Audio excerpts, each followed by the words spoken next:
Welcome to this week's edition of Valpo Basketball Preview, along with Matt Loddick. I'm Todd Eichel, and well, we're 7 games in here. Yeah. So far, so good. With a 6-1 record, you completed what you'd have to call a successful road trip.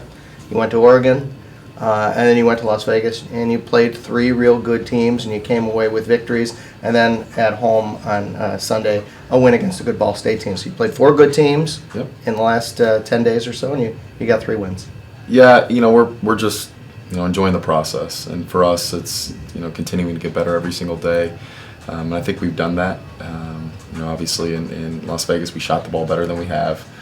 Still waiting for the lid to come off the basket here at home, but hopefully we can do that. And got a great test tomorrow. Looking forward to it. But again, it's all about the process, taking steps in the right direction, and I think we're doing that.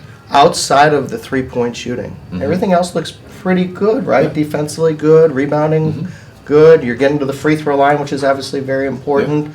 Yeah. In your mind, things are going fairly well, and eventually the shooting's going to come around. We'll talk about that in a second, but so far pretty good. Yeah, and what we preach every day is just controlling what you can control. And, for us, we can control our effort, we can control our energy, we can control our defensive effort. And we've done that, and we've really competed too. So just, proud of our guys, but again, got to continue to get better. And, no better way to do it than in a big environment like tomorrow. And we'll talk about that in a second. You were, as a player, one of your strengths was the ability to knock down shots. Yeah. So you know a lot about going ups and downs as a shooter. And it's not just one player, as you know. No. You're shooting around 25% from 3. That's not what this team will end up at the end of the season. How do you work yourself out of it, and what have you talked to the kids about? Well, obviously, it starts. You got to get yourself in the gym, and you got to get the confidence back by just having the repetition. I know they're not trying to miss. Actually, when you're missing a lot of shots, typically you're pressing. Maybe you're not shooting the best shots. I think our shot selection's been fairly good. I know we're working on it. It just comes down to seeing it go in. Once they see it go in, remembering them that they're good shooters. I think it'll come in bunches. We're going to make a lot of shots. And in all fairness, you shot nearly 40% in both games in Las Vegas from 3. Yeah. So those numbers are good. The problem has been at home, which is hard to understand because that's where you shoot most of the time, right? Again, just got to see it go in. Sometimes when you can get on the road, maybe get away from some of the distractions that might be in your home environment, can free you up a little bit.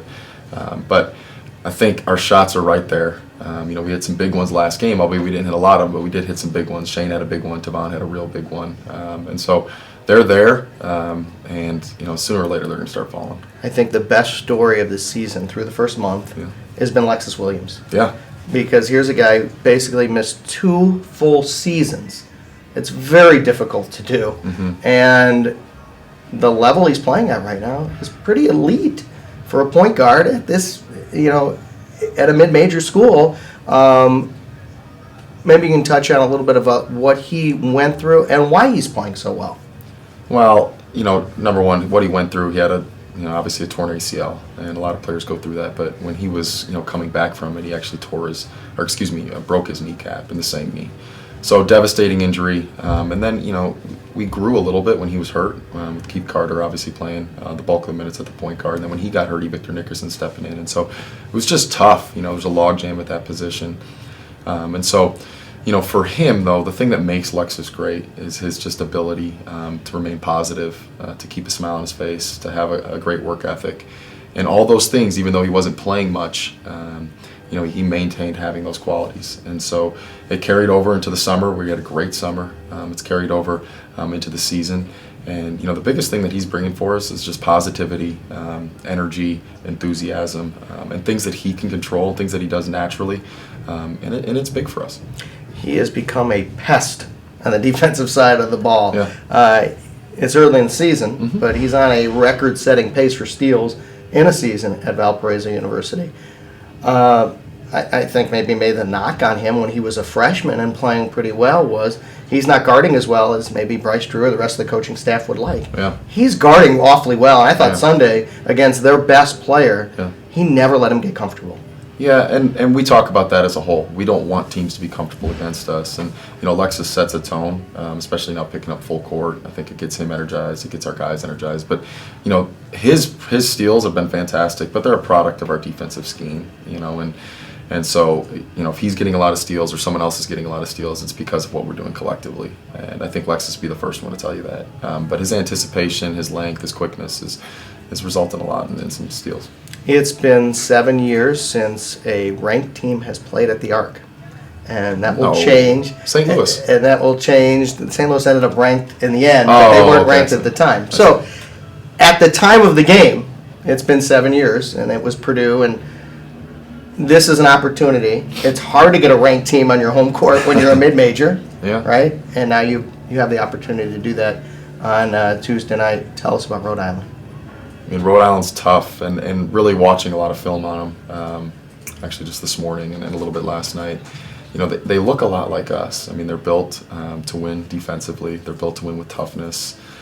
They can throw in enough shots to win, and I think that's, so very similar to us. And we're excited for the opportunity. Like you said, it doesn't happen every single day around here. And so we do get a ranked opponent on our home floor. Looking forward to it. It's going to be a competitive environment, I can tell you that. You did. We were able to beat them a year ago. Mm-hmm. They didn't have E.C. Matthews, Yep. who he's on some draft boards. Yep. Tells you how talented he is. How do you slow him down? We slow him down as a unit. For us, it's, again, trying to make him as uncomfortable as possible. The worst thing about their team is, he can pass to other guys that can make a lot of shots too. And so we've got our work cut out for us. But the one thing about us is we're not going to quit. And you knock us down, we're getting back up. We're going to keep coming at you. It's just the way we're built. It's the way I want them to play. So. Good luck. Thank you. Head coach Matt Lonick, the Crusaders set to take on Rhode Island on Tuesday night. Should be a great crowd at the Arc as, again, first ranked team in 7 years coming in. For the head coach, this is Todd Eichow. Thanks for joining us on Valpo Basketball Preview.